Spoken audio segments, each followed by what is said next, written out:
Welcome to 360 Success Podcast. I'm your host, Dr. Ryan Knight. Today, we've got problems. I say that because everyone's got problems. Matter of fact, we avoid problems like the plague. I heard a quote the other day, and it was by Mark Randolph, the co-founder of Netflix. Now, great company, but they've had some problems. He said, I never fall in love with ideas. I always fall in love with the problem. I thought, man, that is contrary to how most of us think, how most of us live. Now, we don't mind other people's problems. Matter of fact, a lot of us are fixers. Us entrepreneurs, we enjoy helping other people, pouring into other people, but we will avoid our own problems. You know, if someone comes to you and says, hey, I've got an idea, what do? Do you sit back and you go, oh yeah, let's hear it. But if someone comes to you and says, hey, I've got a problem, if it's a friend or a coworker or something, you tend to lean in, you kind of perk up a little bit, and then you engage because you want to help them solve that problem, right? Look, I've learned, and probably you have too, that ideas really don't count for much. They're simply starting points or for an evolution to another idea or ultimately a jumping off point. And as entrepreneurs, it's easy to get hung up in the endless cycle of ideas, which lead to other ideas, to another ideas, but then we don't take action. Why do you think this is? What's the reason we're so hesitant to take action? Is it fear of failure? What is it? I'll tell you what I believe it is. I believe it is fear, or that action requires confrontation. And most people avoid confrontation. And in order to take action on ideas requires confrontation with yourself. You're going to have to take inventory of what you have, where you are, and of the ideas that you have that may bring a resolution to the problem. So I've heard it said a lot of us spend our time, if we were getting ready to shoot something, it'd be like we go ready, aim, ready, aim, ready, aim, but we never fire. And that's the problem.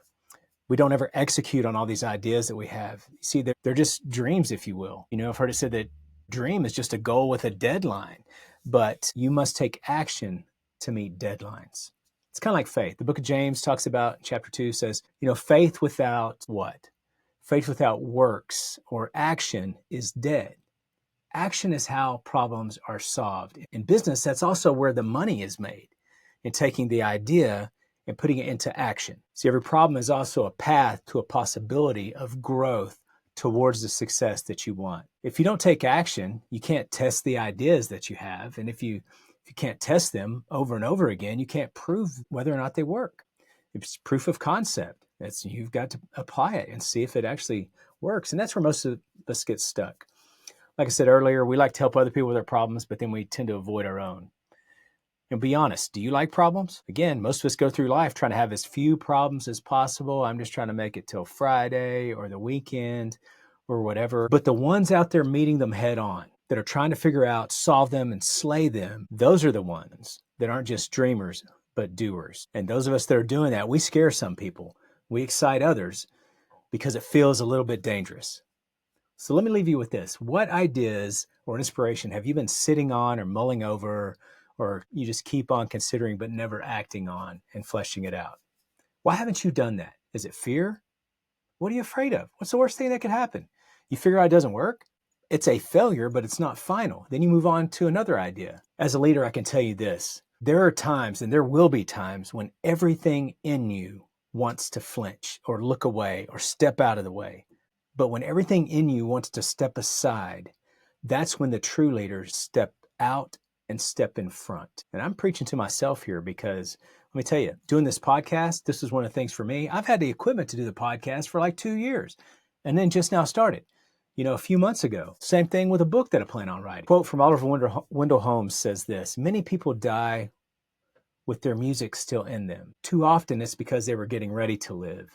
And before you know it, time runs out. So don't die with the music still in you. Your knowledge, your experience, your ideas, they could be the very answer to someone's prayer that they're praying right now. So don't listen to your self-doubt. Don't listen to naysayers. You are uniquely qualified because there's not another you. There's only one. There's only one you, and you have a unique blend of knowledge and experience and inspiration for someone. So get out there. The success that you want is on the other side of those problems that you refuse to go through and to go through. That's all I've got for you today. Thanks for listening in. Give us a like, share this with somebody. We'll talk to you next week.